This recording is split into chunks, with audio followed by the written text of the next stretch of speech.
Bonjour les humains, 15 juillet 2024, le gouvernement mondial de l'Antéchrist, épisode 20.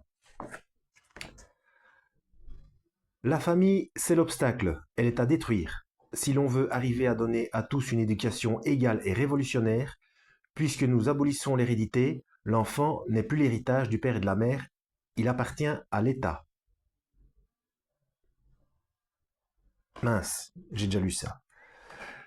La fin de l'autre, c'était: le serpent inspirateur de désobéissance, d'insubordination et de révolte fut maudit par les anciens théocrates alors qu'il était en honneur parmi les initiés. Voilà. Ok, c'est parti. Enfin, Albert Pike sera celui qui le mieux définira la religion maçonnique. Il cite: La Bible, avec toutes les allégories qu'elle contient, n'a-t-on pas déjà entendu plus d'une fois ce langage au Québec dans les milieux scolaires? Ah, je ne sais pas, je suis pas au Québec. Peut-être que vous savez de quoi il s'agit si vous êtes québécois. N'exprime que d'une manière incomplète et voilée la science religieuse des Hébreux.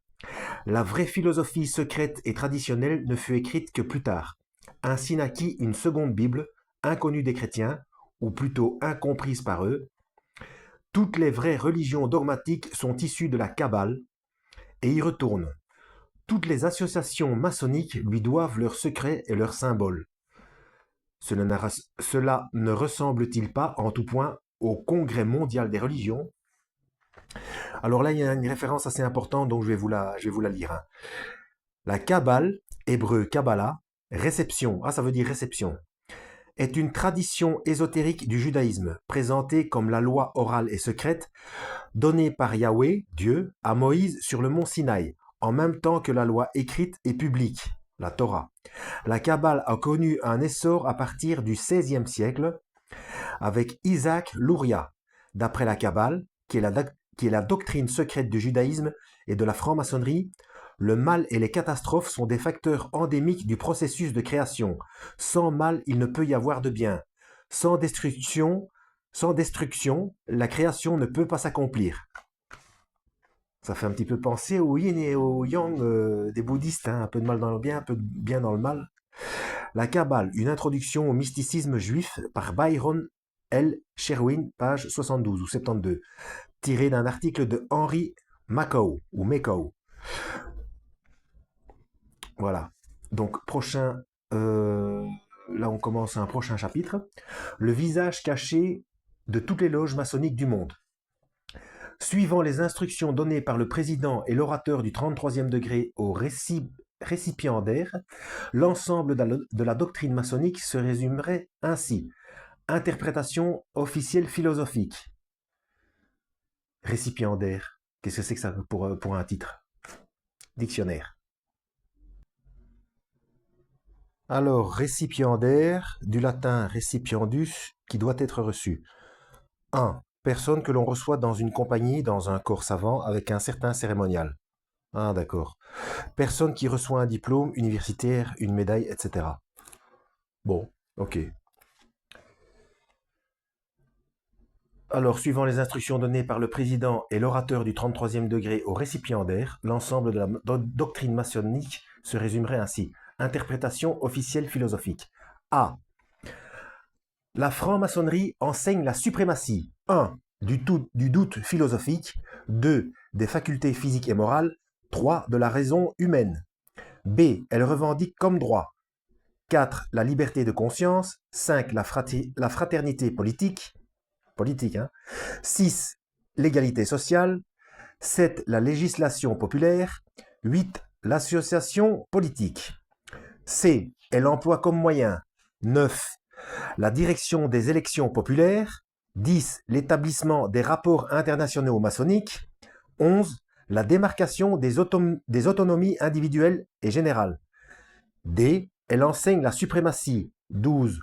De la richesse maçonnique, 13. Ouais, de la richesse maçonnique. Mammon, hein, le dieu Mammon.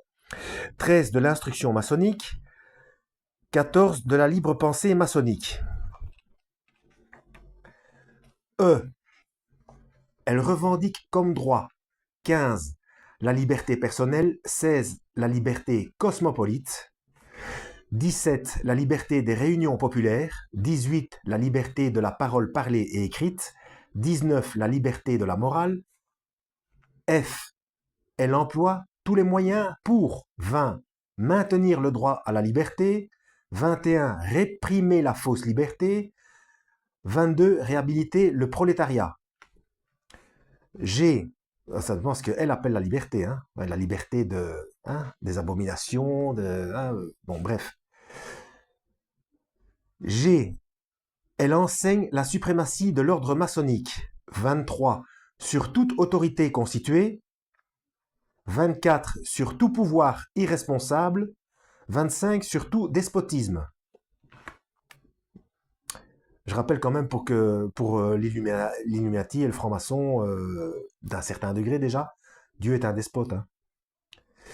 H, elle réclame comme droit 26, l'égalité maçonnique contre tout privilège.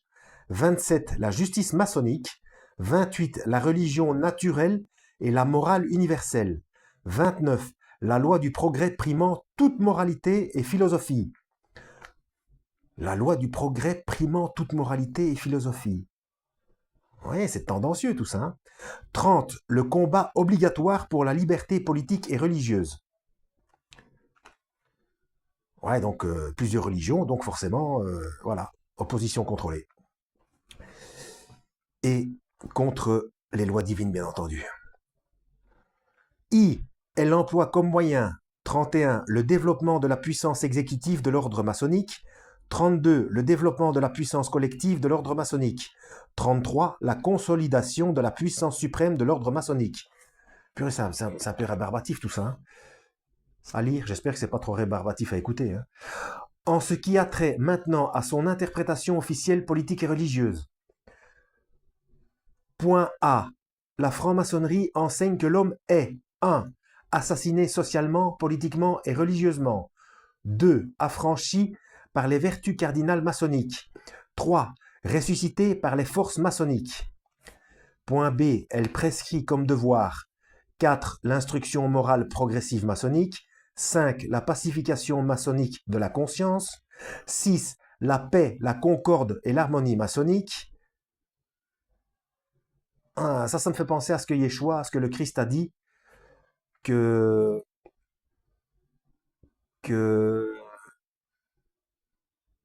le royaume de Satan, enfin, ils ne se disputent pas entre eux. Si vous voyez de quel verset je veux parler, j'ai oublié, je vais pas... Enfin, c'est cohérent, quoi. 7. La justice et la clémence maçonnique. 8. La sympathie et le secours mutuel maçonnique. Point C. Elle emploie comme moyen 9. L'extirpation complète de l'intolérance du fanatisme. 10. L'extirpation complète du despotisme et de la tyrannie. 11. L'extirpation complète de l'ignorance du peuple. Point D. Elle enseigne que le peuple. 12. Est instruit par les études philosophiques et spirituelles de l'ordre. 13. Est instruit par la connaissance du maître qui est la cause première.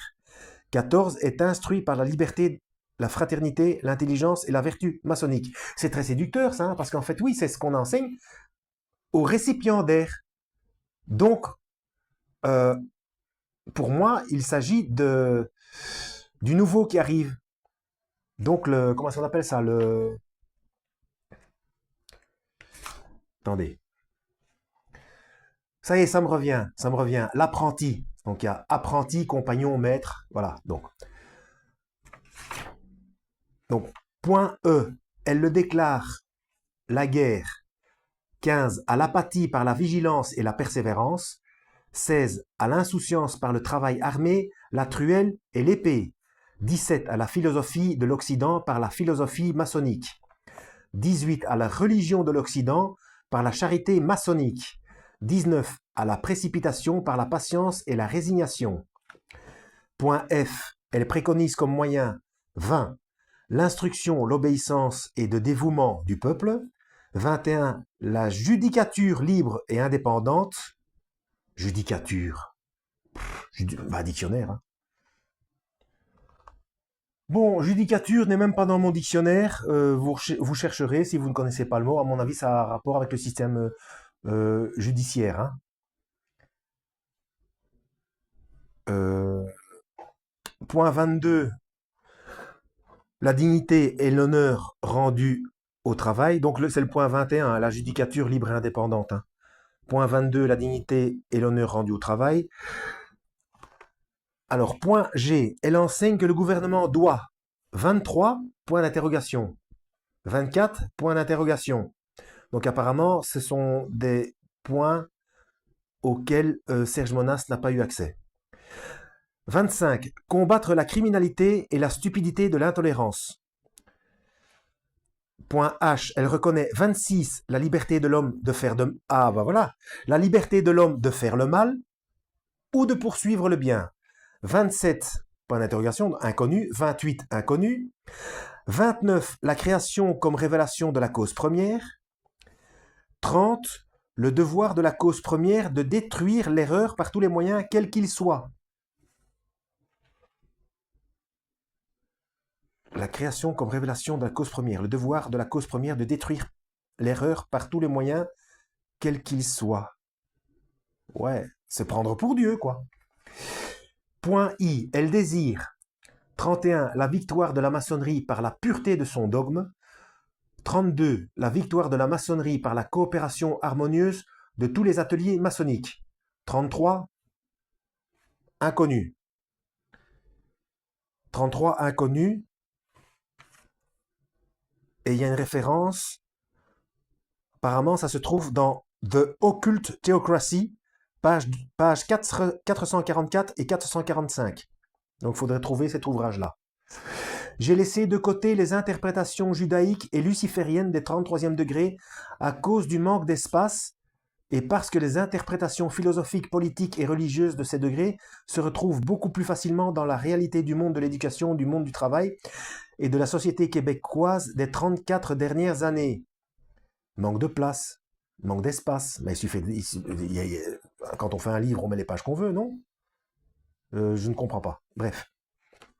Un exemple frappant du travail maçonnique pour le sabotage d'une société chrétienne sous le couvert de la libération de celle-ci de ses chaînes du passé est bien celui de la société québécoise.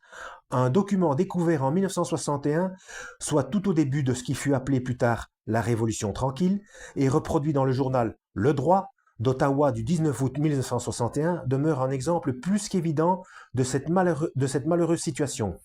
Le Québec, au contraire de beaucoup d'autres pays qui furent colonisés, entre guillemets, à une certaine époque, est plutôt un prolongement de la France, une deuxième terre française telle que son nom l'indiquait au début, une nouvelle France. Ainsi, sa population de descendance royaliste et fortement catholique avant 1960 était un bastion inviolé que le Grand Orient de France se devait d'acquérir avant la mise sur pied du nouvel ordre mondial. D'autant pour ceux croyant aux prophéties de l'Église et aux autres que cette terre française pouvait justement être celle portant en son sein le saint pape et le grand monarque. On y est, vous voyez l'influence catholique de Serge Monast, hein. Donc pour le saint pape, bon, le saint pape, on pourrait penser que certains papes n'étaient pas, mais bon, mais déjà commencer à prier Marie et les saints, etc. Bon, désobéir aux deux premiers commandements. Et puis le grand monarque, j'en parle dans, allez voir ma playlist Paradoxe eschatologique. Le grand monarque, c'est celui qui est censé tout arranger pour pas qu'on arrive à ces horreurs de l'apocalypse. Donc il va tout sauver, etc. C'est l'antichrist, c'est l'antéchrist. On ne modifie pas le plan biblique. Voilà, il n'y a pas de, comment, de dérogation par Marie, etc. Non, non, bref. Voilà, c'était un petit peu, c'était pas terrible, hein, ça comme épisode, c'est assez rébarbatif, hein, j'espère que ça vous a intéressé quand même. Euh, Par la suite, c'est l'explication du plan de laïcisation, hein. Bon, pour l'établissement d'une société maçonnique. Voilà, merci pour votre écoute et que Dieu vous guide. À la prochaine.